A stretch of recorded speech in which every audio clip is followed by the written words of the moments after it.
საშინაო სკოლის გაკვეთილებს წარმოგიდგენთ კომპანია Silknet.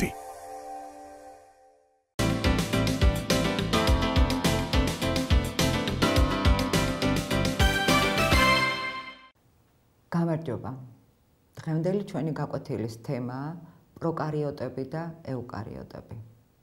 თქვენ უკვე იცით, რომ უჯრედი შეიცავს ბირთვს, რომელშიც მემკვიდრული ინფორმაციაა მოთავსებული. მაგრამ არსებობენ უჯრედები, რომელსაც ბირთვი არ გააჩნიათ და მათ პროკარიოტებს უწოდებენ. პროკარიოტი ბერძნული წარმოშობის სიტყვაა და ქართულად ბირთვის წინარეს, ანუ უბირთვოს ნიშნავს. ხოლო ეუკარიოტი კი ასევე ბერძნული წარმოშობის სიტყვაა და ქართულად კარგს ნიშნავს, კარგს ნიშნავს. პროკარიოტებს მიეკუთვნებიან ბაქტერიები და ლურჯმწვანე წყალმცენარეები. თქვენ ახლა კადრში ხედავთ ბაქტერიებს და ლურჯმწვანე წყალმცენარეებს. პროკარიოტებს გავეცნოთ მცირედ მათ აგებულებას. მათ როგორც ხედავთ, არა აქვთ ბირთვი, მაგრამ ბირთვთან ერთად არა აქვთ მთელი რიგი ორგანოიდები. აქვთ მხოლოდ რიბოსომა, რომელზეც როგორც გახსოვთ, რომლის საშუალებითაც უჯრედში ცილის სინთეზი ხდება და დამატებით ლურჯმწვანე წყალმცენარეებს აქვთ ქლოროპლასტების მემბრანები, რომელშიც ქლოროფილია მოთავსებული. ესე იგი, დავკონკრეტდეთ პროკარიოტებს არ გააჩნიათ არა მარტო ბირთვი, არამედ არა აქვთ ორგანოიდები და ორგანოიდებინად აქვთ მხოლოდ რიბოსომა, რომელზეც ხდება ცილის სინთეზი. მათი მემკვიდრული ინფორმაცია, ანუ დნმ, პირდაპირ ციტოპლაზმაშია მოთავსებული. პროკარიოტებს მიეკუთვნება ბაქტერიები, როგორც ვთქვით. რას წარმოადგენს ბაქტერია? ბაქტერია, თქვენ იცით, რომ ბევრი ბაქტერია დაავადების გამომწვევია. გაგიგიათ ალბათ ბაქტერიული დაავადებები, დიზინტერია, მუცლის ტიფი, ბოტულიზმი, ქოლერა და მრავალი სხვა. ბაქტერიები ძალიან სწრაფად მრავლდებიან და მათი ასეთი გამრავლება ზუსტად დაკავშირებულია იმასთან, რომ ისინი იწვევენ სხვადასხვა დაავადებებს. ბაქტერიები პირველად ანტონ ვან ლევენჰუკმა აღმოაჩინა მის მიერ შექმნილ გამადიდებელ ხელსაწყოში და თქვა, რომ ჩვენს პირისყრუში, კბილის ნადებში იმაზე უფრო მეტი ბაქტერიაა, ვიდრე ადამიანი მთელ სამყაროში. ბაქტერიები გავრცელებული არიან ყველგან, წყალში, ნიადაგში, ჰაერში. რა იწვევს მათ ასეთ გავრცელებას? ის, რომ ისინი ძალიან სწრაფად, დაახლოებით 20-30 წუთში ერთხელ გაყოფით მრავლდებიან. ოღონდ ამისათვის მათ სჭირდებათ ხელსაყრელი პირობები, დაახლოებით 35 გრადუსი, 35-37 გრადუსი ტემპერატურა, ხოლო ძალიან დაბალ ან ძალიან მაღალ ტემპერატურაზე ბაქტერიები იღუპებიან. იმისათვის, რომ ბაქტერია არ დაიღუპოს, მას აქვს დამცავი გარსიც, სპორაც, რომელიც არახელსაყრელ პირობებში ის მას შემოიკრავს და იმყოფება სპორის ქვეშ მანამ, სანამ ის არ მოხვდება ხელსაყრელ პირობებში.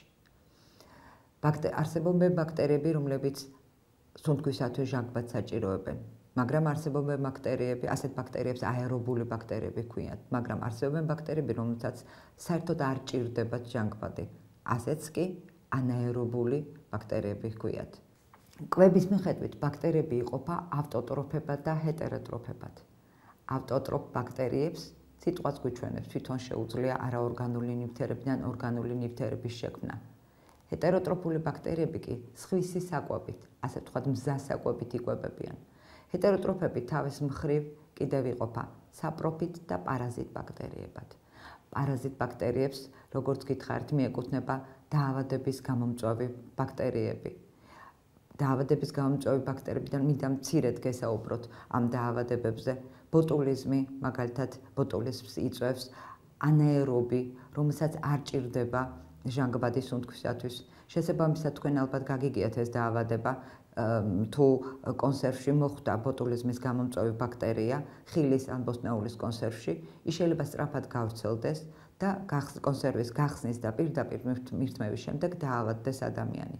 ამიტომ საჭიროა, როდესაც მიირთმევთ ასეთ საკვებს, ის წინასწარ 5-10 წუთის განმავლობაში მაინც წამოდუხდეს თავდახურულ ქვაბში. რაც შეეხება საპროფიტ ბაქტერიებს, მათ მიეკუთვნებათ ძემჟავა დუღილის, ძმარმჟავა დუღილის სპირტული დუღილის და ლპობის საპროფიტი ბაქტერია. დუღილი უჯრედში შაქრების გარდაქმნის პროცესს ჰქვია. ანუ აი ამ ბაქტერიების საშუალებით ხდება უჯრედში არსებული შაქრების ნახშირწყლების გარდაქმნა.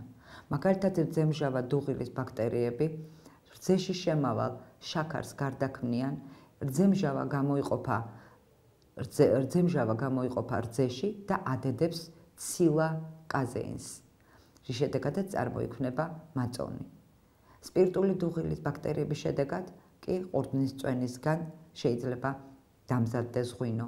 ძმარმჟავა დუღილის ბაქტერიები ღვინისგან ძმარს წარმოქმნიან და ასე შემდეგ.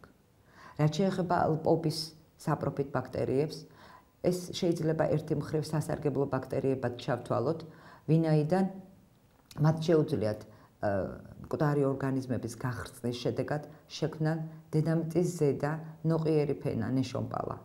მაგრამ ლპობის საპროფიტი ბაქტერია, რომელიც ასეთი სასარგებლოა ბუნებაში, შეიძლება მავნე აღმოჩნდეს ყოფა ცხოვრებაში, ვინაიდან მან შეიძლება საკვების ლპობა გამოიწვიოს.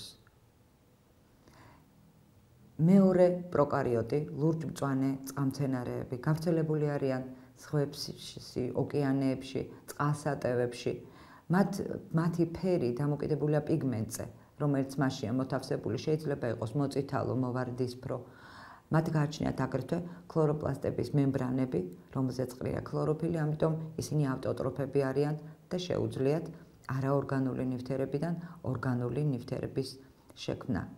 ლურჯ-მწვანე წყალმცენარეები წყლის დაბინძურების ხარისხის მაჩვენებლადაც შეიძლება ჩაითვალოს, ვინაიდან ისინი კარგად მრავლდებიან ისეთ წყალსატევებში, რომელშიც არის ორგანული ნარჩენები. ახლა მინდა გელაპარაკოთ ერთ-ერთ ეუკარიოტზე, ცალკე ორგანიზმზე, რომელიც ცალკე ორგანიზმად გამოყვეს, ეს არის სოკო. სოკოები ბირთვიანი უჯრედებია, მაგრამ ისინი არც მცენარეს მიეკუთვნებიან და არც ცხოველს. ეს დამოკიდებულია იმაზე, რომ სოკოს უჯრედს აქვს განსაკუთრებული აგებულება.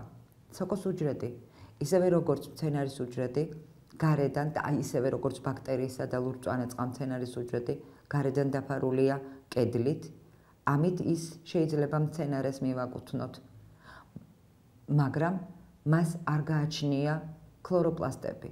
ანუ მას არ შეუძლია ფოტოსინთეზის პროცესის ვერ აწარმოებს ფოტოსინთეზის პროცესს, ანუ არაორგანულიდან ვერ ქმნის ორგანულ ნივთიერებას. შესაბამისად, სოკო მცენარეს არ მიეკუთვნება. სოკო ერთ-ერთი წარმომადგენელია ეუკარიოტის.